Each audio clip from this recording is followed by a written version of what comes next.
These 4 ways are ways that I've come across in my own experiences, and they're ways that aren't talked about often, if at all, when the topic is discussed.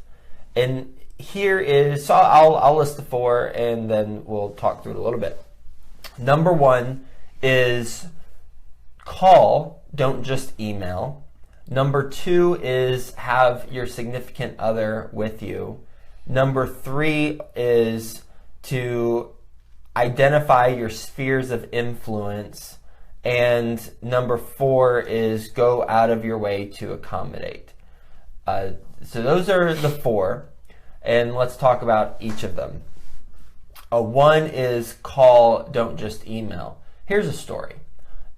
2 years ago, I got an email from someone through my Contact Us page.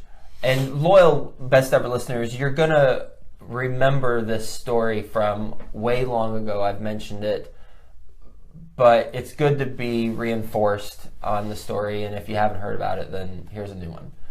A couple of years ago, I got a message from my via my Contact Us page. And it simply said, I'm interested in hearing about your investments, blah, blah, blah, the person's name. And I replied, we talked, we had a good conversation, and he had heard about me from someone. I was being interviewed on someone else's podcast, Marco Santarelli, a cash flow podcast. He does turnkey rental properties. And this investor, prospective investor, he and I connected. We had a phone conversation. He said, keep me posted on new deals. I said, okay, I will. Well, I sent him the next deal that we were doing, and he was initially interested, but then he said he needs some time to review it and take a look at it. Well, I didn't hear back from him. And I emailed him a couple times, and I still didn't hear back from him. And we were getting the fundraising portion was closing out, but it wasn't completely closed. So instead of continuing to email him, which a lot of people might do, and I used to do, I decided, here's a novel approach. Let me pick up the phone and I'll call him. And lo and behold, he answered. And I talked to him, and he said, oh yeah, I've been meaning to review it. Sorry, I've been traveling a lot. How about let me take a look at it, and then we'll go over it together. I said, okay, great. So we set up a call, and then we jumped on a call and we went over it. Well, he invested a relatively small amount in that deal. Any amount of investment is large, I get that, but I'm saying relative to the overall raise, it was a relatively small amount. And that deal ended up being the first of many deals that we've done with him, and he has now invested approximately $18 million with us. Wow. And I guarantee that if I hadn't had called him and simply talk to him versus me just being lazy behind my computer, eating Cheetos and watching TV. I don't do one of those things. I do eat Cheetos, but I don't watch TV. Then I might not have ever had this relationship with him. And in fact, this past weekend, Frank, my business partner, and I toured 3 properties that we have just with him and his family. And we went over the business plan and the updates. Call, don't just email. And the important thing to note, and this is where we got to use our the context clues that we come across. The important thing to note is identify which communication method is most effective with the individual, because sometimes people want email, sometimes phone calls, sometimes Facebook messages. I don't do Facebook messages with investors, but who knows? That might be something for someone. And I tend to see, now I'm going to make a generalization, which I hate generalizations because every generalization you can identify ways that you're not correct. But I will say, generally speaking, the older an individual is, the more likely a phone call is the best communication method versus email, just generally speaking. So in this case, though, this individual is in his late 30s, but just so busy running around, traveling and stuff. That's how it works. So call, don't just email. Good story, yeah. Second is, I think I said number 2 is be involved with your spouse. Yeah. Yep, or your significant other.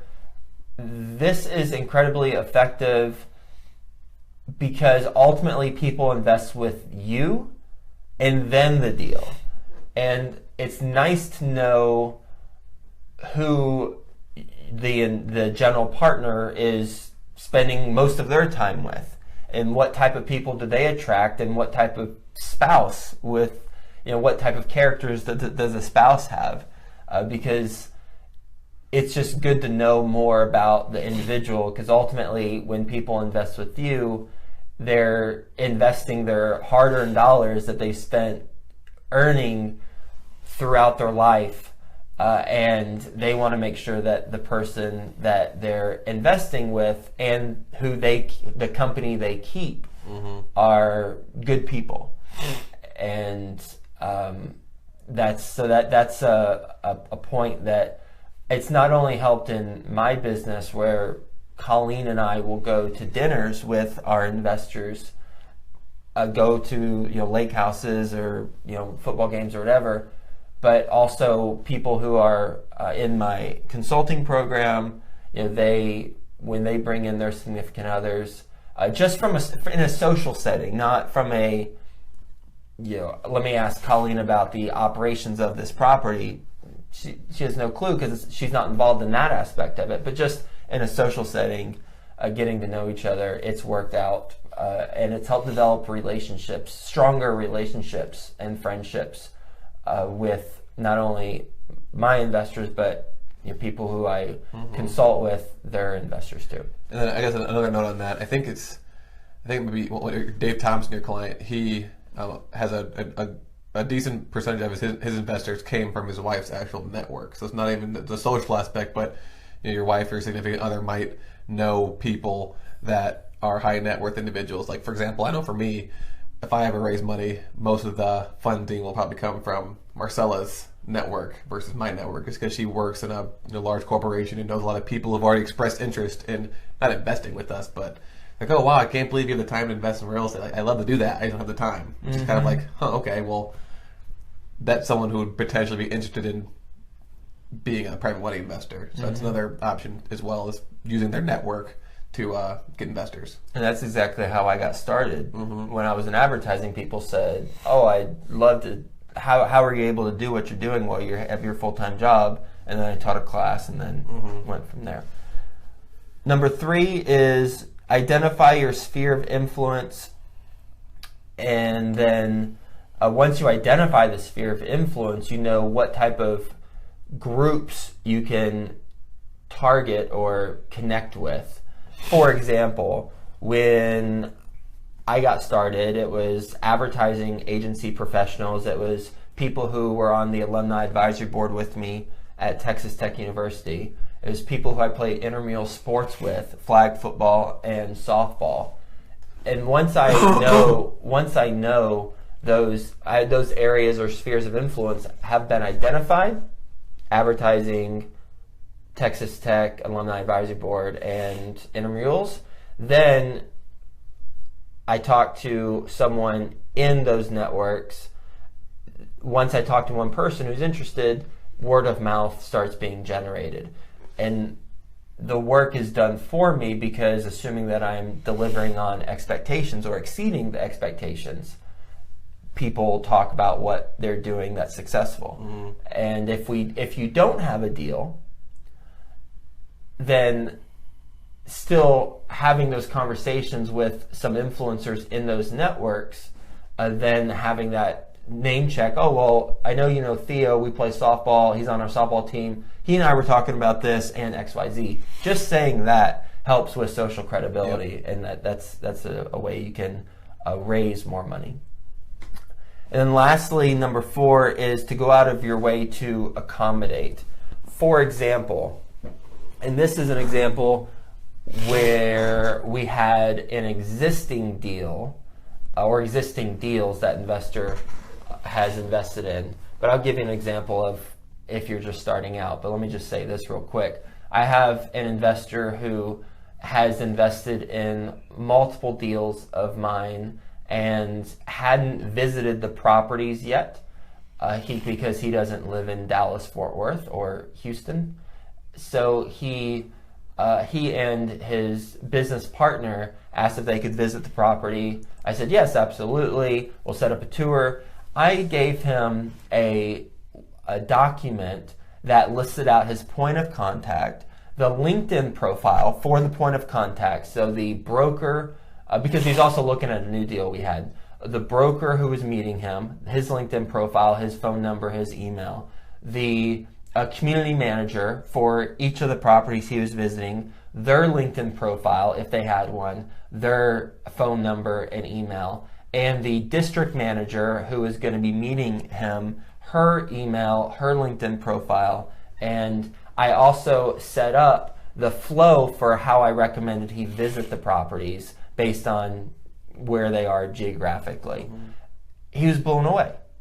It wasn't just, oh yeah, sure, here's the here, go check it out, here's your point person. It was a nice document with times that I recommend he go to each of the places with his contact information, so that he could simply know exactly who he was meeting with and do some research on them ahead of time if he chose to do so. That's the type of stuff that goes a long way, in addition to obviously performing on the properties and meeting or exceeding expectations. But assuming that's the case, how else are you differentiating your company from other people's? Now, if you don't have a deal and you're raising money for your first deal, then how do you apply this? How do you apply the going out of your way to accommodate investors? Well, how you can apply that is by being lightning quick in response time to your investors with thoughtful, substantive answers. One email I don't like is if I email someone and they say immediately, sure, I'll get on that. For some reason, some people have different opinion on this. I'll just say why I don't like it. I don't like it because I would rather not receive another email from someone with a non-answer. I would prefer to have an email with the answer in a timely manner. Yeah. So instead of my recommendation, and again, other people have a different opinion on this, my recommendation, if someone emails you a question, my recommendation is if you can address it within a day, then and get the answer within a day, then don't reply immediately. My recommendation is you reply within that day with the answer. That way they're not getting bombarded with a couple emails. You agree? I can hear you. You're saying yeah. Other people I've come across like, Joe, why didn't you reply immediately, letting me know you were on it? This was in my advertising days, by the way, not real estate. And my mistake at that time was if it takes longer than a day for me to reply to get the good answer, then I should have said, yes, I acknowledge this, and I will get your response by XYZ day. So being lightning quick, every investor of mine will be able to tell you that I have to be one of the most responsive people they've ever come across. Would you agree? I mean, you work with me. Yeah, you're pretty responsive. Yeah, I'm pretty responsive, just pretty responsive. Very responsive. Okay, that's something I pride myself on, but it's not responding quickly for the sake of responding. That's where we need to make the distinction. It's responding with a substantive answer that addresses the question, not just responding and being more noise that the individual has to deal with during their day. And I think the idea of if you don't plan on providing them with an answer or getting them whatever it is they need within a day, then you can say, I'll get it to you, Friday, end of day. But if you're going to send it to them in 5 minutes, there's no reason to be like, all right, I'll send it to you in 5 minutes, and then send another email, because again, that's just bombarding it. There's so many emails, and we kind of talked about it earlier, about calling and not emailing. Probably one of the reasons why is because we get so many emails, we don't look at all of them, especially if it's something that we know is not going to be substantive. And if we're known to be like that, then maybe it's an important email we missed. So yeah. Cool. So those are the 4. 1, call, don't just email. 2, involve your significant other. 3, and I clarified how to involve the significant other. 3 is identify your spheres of influence and target one individual. Word of mouth will go from there. And 4 is go out of your way to accommodate. Yep.